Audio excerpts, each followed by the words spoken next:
And there seems to be valves to the left. And that does appear to be low point drains. Yep. So there's the drains over there, yeah. Oh, I was right. Just open the valve points. Yeah, so you would open them, those up, the water would come out through there. Come out, okay. And Tony left his aerator in here, or his air blower. So we sell this, and this adapts to an airline, and you can just open the low point drains, blow out the water system, so there's no water left in the lines, so that they can't freeze. The most freeze damage I see is on the water heater and on the drains. So a gallon of antifreeze, they say put 1 cup down each drain and put some in the toilet, and you're pretty good there. The gray tank, which is your sink waste, not your black tank, but your gray tank, drain that tank as much as possible, and don't keep anything in it when it's going to freeze hard. But that's your important stuff. So we need to put the antifreeze liquid every night, or if you're going to be somewhere where it's 20 degrees or colder, you're going to have to not use the water in the unit, or you're going to have to keep it, you know, like if your heater's on, it's going to keep your pipes thawed. But when the heater's not on, then you've got a risk going there. So if you're going to park it for a day or two when it's sub 20 degrees, you're going to freeze. So the only question there is whether or not you're going to have damage. The water heater can be drained. Like I said, with an adapter like that, you can blow out the system for air, you know, with air to get the water out of the lines. So what kind of blowout machine? Well, so this is your city water fill connection right here. Yep. And this is just a little, you know, $6 adapter we sell. You plug onto there, and then you can blow out all the water lines with a regular air hose. Just a regular. Yep. Just hook onto an air hose. And blow out all the water. You don't want to put in more than 120 pounds of pressure, but yeah, open up the faucet one at a time, and the water will blow out of the lines. And then of course finish off with the low point drains. Blow those out too. But like I see a lot of these get froze in the winter time because they weren't drained. Drains crack. And the water heater itself, you'll have to drain that.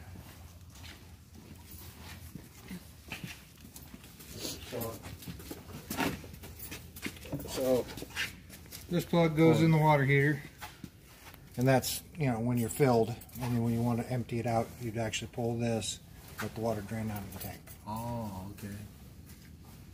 So that's the water heater. Just like your water heater at home, you know how you can unscrew it and the water comes out of it? Same thing. Oh, okay.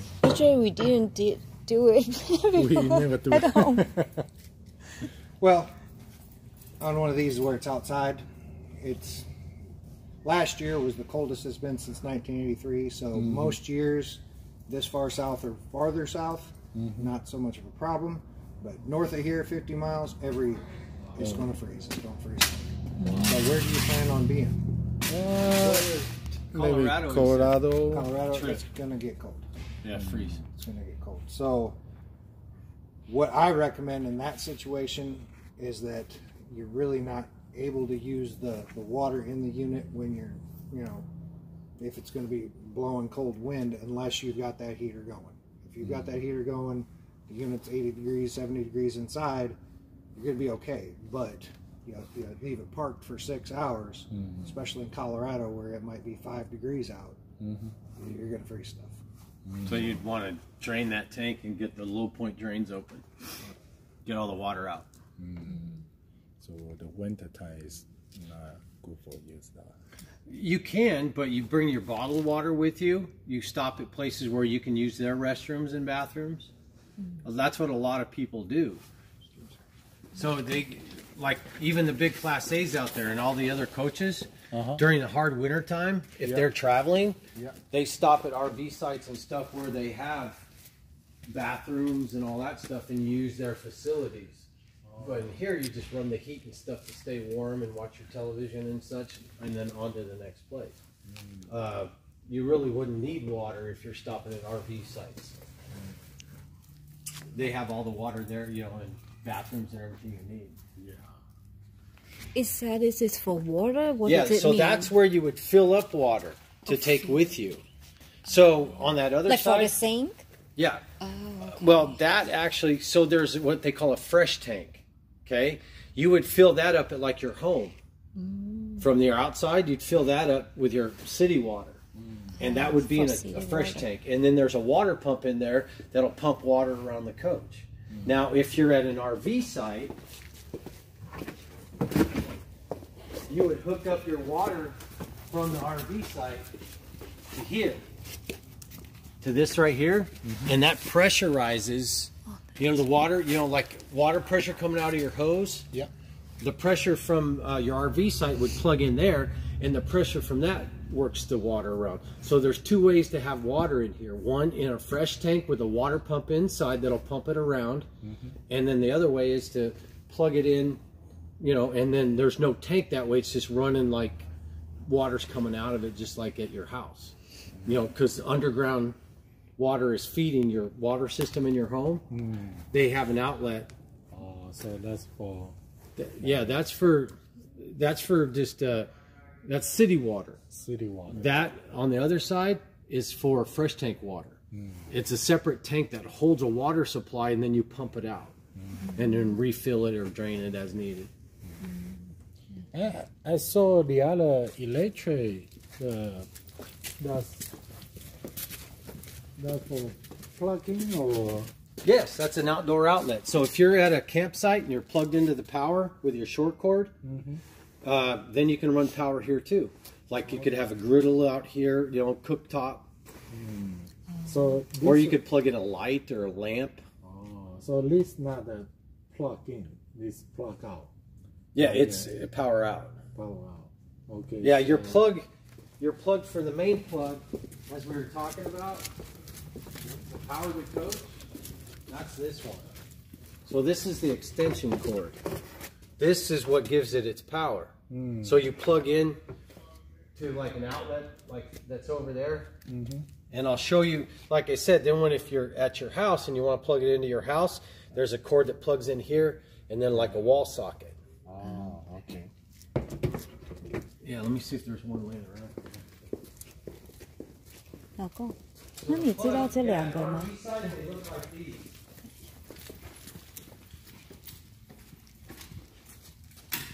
See that? That's what would be at the RV site to plug into. Okay. So that cord would plug into the power. That's your exterior power cord.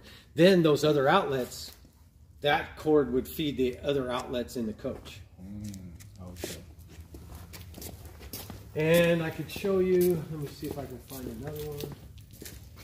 Yeah, there's different cords, but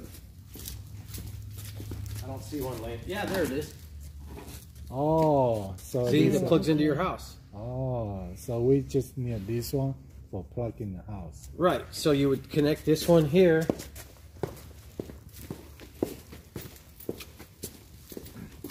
With this right here.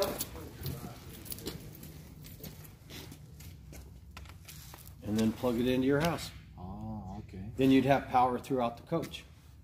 Then if you're, like I said, if you were nowhere near power, but you wanted to stop and see some sights but wanted power, that's what the generator's for. Then the generator will run all the lights and everything. Okay. Do you know what is this for? Here is this is storage. Oh, storage. Yeah, Okay. Oh, this is clear. Yeah, that way you're not having to sit there and hold it. This is storage, and then this is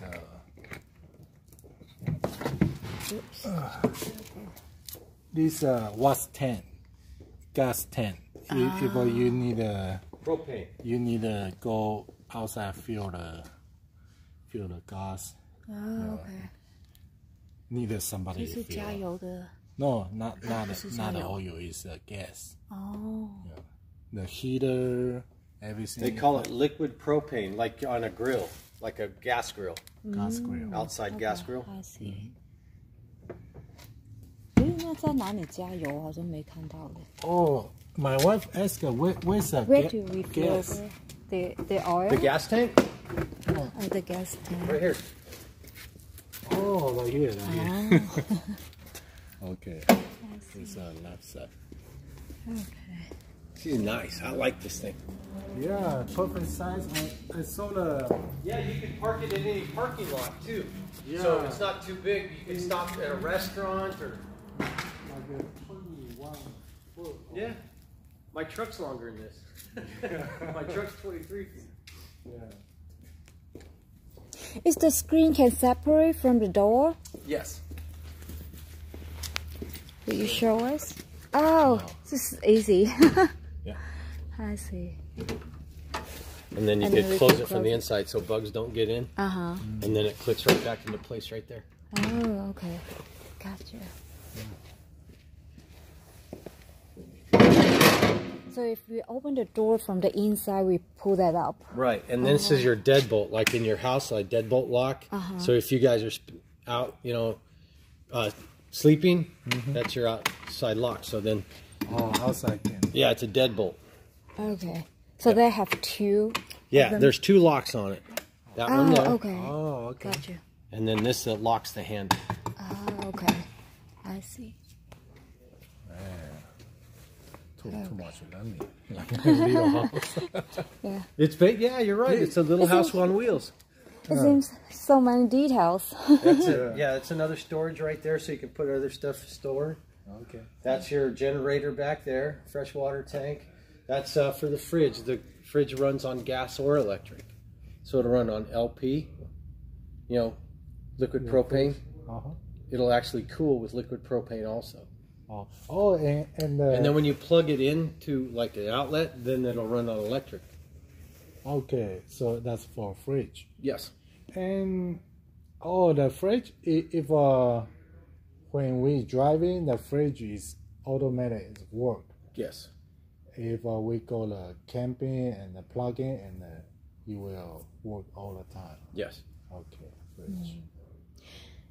Okay. So actually, will you please plug in the power so that we can try the electric, like the heater and also the AC? Sure. Thank you. Hey, Steve? Yeah? They want to hear the air conditioner, so I need to plug her in, but can we run the heater in it too? Just turn it on at the... Yeah.